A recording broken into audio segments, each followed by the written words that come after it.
हिंदू विवाह अधिनियम 1955 की धारा 10 न्यायिक पृथक्करण के बारे में, जुडिशियल सेपरेशन। इसमें दो उपधाराएं हैं। धारा 10 में उपधारा 1, विवाह को कोई पक्षकार चाहे वह विवाह इस एक्ट के प्रारंभ के पूर्व या पश्चात अनुष्ठापित हुआ हो। धारा 13 की उपधारा 1 में विनिर्दिष्ट किसी भी आधार पर और पत्नी की दशा में उक्त धारा की यानी कि धारा 13 की उपधारा 2 में विनिर्दिष्ट किसी आधार पर भी जिस पर विवाह विच्छेद के लिए अर्जी पेश की जा सकती थी, न्यायिक पृथक्करण यानी कि जुडिशियल सेपरेशन की डिक्री के लिए प्रार्थना करते हुए अर्जी पेश कर सकेगा। कौन कर सकेगा? धारा 13 की उपधारा 1 के अधीन पति और धारा 13 की उपधारा 2 के अधीन पत्नी कर सकेगी जुडिशियल सेपरेशन की डिक्री के लिए प्रार्थना करते हुए अर्जी, चाहे इस एक्ट के बनने से पहले या पश्चात वह विवाह जो अनुष्ठापित हुआ था तब भी। इसमें है धारा 13 को हम इसी के साथ पढ़ेंगे धारा 10 के साथ कि कौन कौन सी वो बातें हैं जिसके आधार पर जुडिशियल सेपरेशन की डिक्री के लिए अर्जी पेश कर सकेंगे। तो धारा 13 की उपधारा 1 और 2 ये है धारा 13, इसको भी हम साथ में पढ़ेंगे। धारा 10 के विवाह हिंदू विवाह अधिनियम 1955 की धारा 13 में है विवाह विच्छेद यानी कि डिवोर्स के बारे में है यह धारा 13। उपधारा 1 है, इसमें उपधारा 1 में है कि कोई भी विवाह या इस एक्ट के प्रारंभ के चाहे पूर्व में अनुष्ठापित हुआ हो चाहे बाद में यानी कि इस एक्ट के बनने के पहले या बाद में पति अथवा पत्नी द्वारा उपस्थापित अर्जी पर विवाह विच्छेद की डिक्री द्वारा इस आधार पर विघटित किया जा सकेगा, मतलब खत्म किया जा सकेगा। तो कौन कौन से वे आधार है तो यहाँ दिए गए हैं। पॉइंट नंबर 1 में है कि दूसरे पक्षकार में विवाह के अनुष्ठापन के पश्चात अपने पति या पत्नी से भिन्न किसी व्यक्ति के साथ स्वेच्छा मैथुन किया है। पॉइंट नंबर 1 क में है दूसरे पक्षकार ने विवाह के अनुष्ठापन के पश्चात अर्जीदार के साथ क्रूरतापूर्वक व्यवहार किया है। या फिर पॉइंट नंबर 1 ख में है इसमें कि दूसरे पक्षकार ने अर्जी के पेश किए जाने के अव्यवहित पूर्व कम से कम 2 वर्ष तक की निरंतर कालावधि पर अर्जीदार को अभिव्यक्त रखा है, मतलब वह उसको छोड़कर चला गया है। दूसरा पक्षकार क्या किया उसने कि कम से कम 2 वर्ष तक की निरंतर कालावधि पर वह अर्जीदार को छोड़कर चला गया है।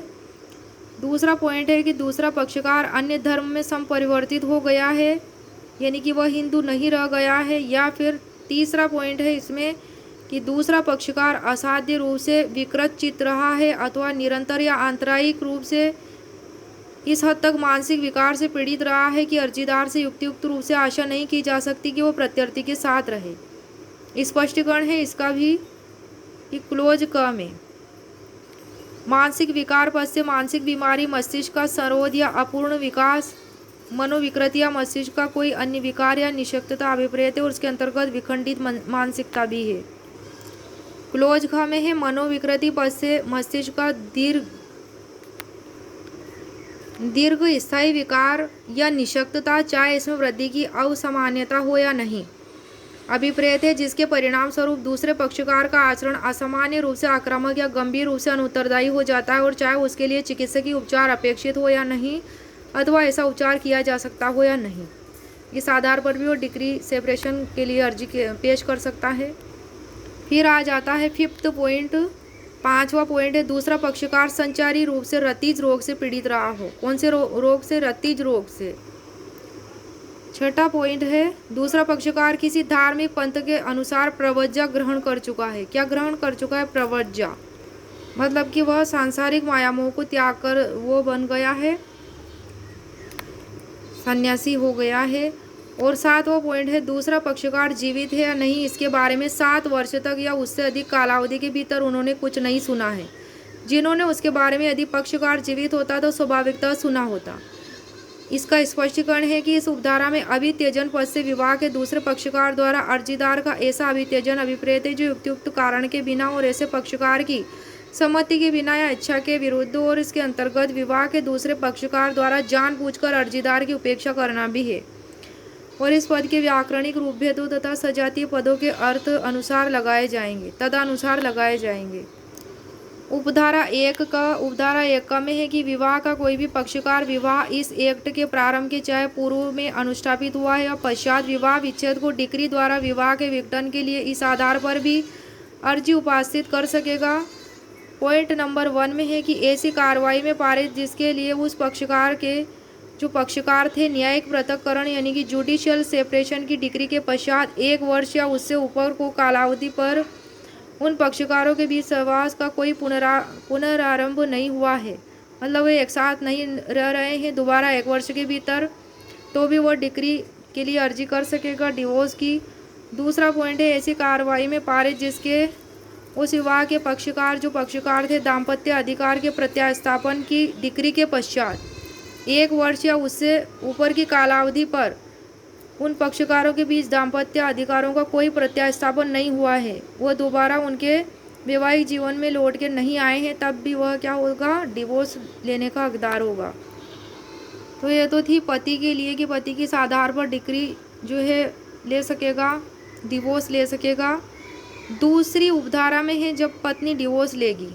दूसरी उपधारा में पत्नी विवाह विच्छेद की डिक्री द्वारा अपने विवाह के विघटन के लिए इस आधार पर भी अर्जी उपस्थित कर सकेगी। पॉइंट नंबर 1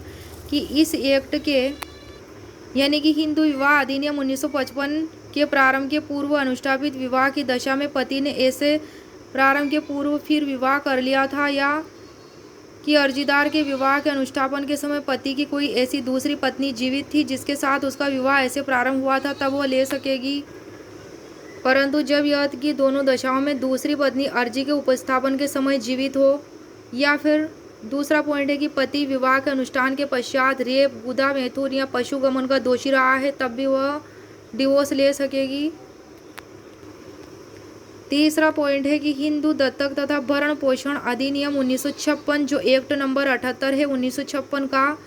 की धारा 18 के अधीन, धारा 18 में क्या है, पत्नी का भरण पोषण,